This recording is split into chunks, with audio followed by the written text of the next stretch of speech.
Welcome to camping experience part 6. ముందు videos చూడకపోతే వెంటనే చూసేయండి. నైట్ అలా వర్షం చూస్తూ ఎప్పుడు నిద్రపోయామో కూడా తెలియదు. మార్నింగ్ లేచేలోపు వర్షం తగ్గిపోయింది అండ్ క్లైమేట్ కూడా బాగుంది. సో బోటింగ్ వెళ్దామని బోట్ రెంటల్స్ తీసుకున్నాం.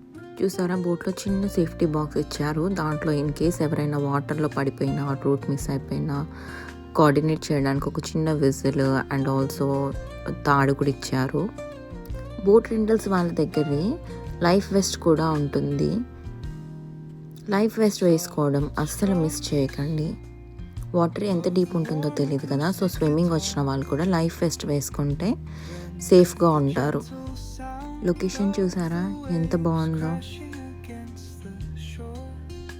సో బోట్ రెంటల్ వాళ్ళు బోట్ అక్కడ పెట్టేసి వెళ్ళిపోతారు, మనమే బోట్ని క్యారీ చేయాలి.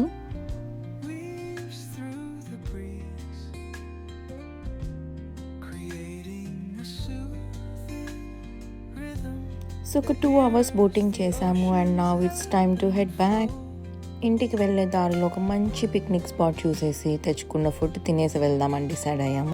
ఈ వాటర్ ఫ్రంట్ పిక్నిక్ లొకేషన్ నాకు చాలా నచ్చింది. I don't know why, maybe ఇండియాలో అమ్మ వాళ్ళతో వెళ్ళినప్పుడు పులిహోర ప్యాక్ చేసుకొని వస్తారు కదా, అందుకే ఏమో నాకు పులిహోరకి ఒక మంచి అటాచ్మెంట్ ఉంది. మీరు ఇలా పిక్నిక్ స్పాట్స్లో తినాలంటే హోమ్ కుక్ ఫుడ్ తింటారా లేదా బయట తీసుకొని తింటారా? What do you like? Please do comment. Thanks for watching our camping experience. See you next time. Until then, take care and bye bye.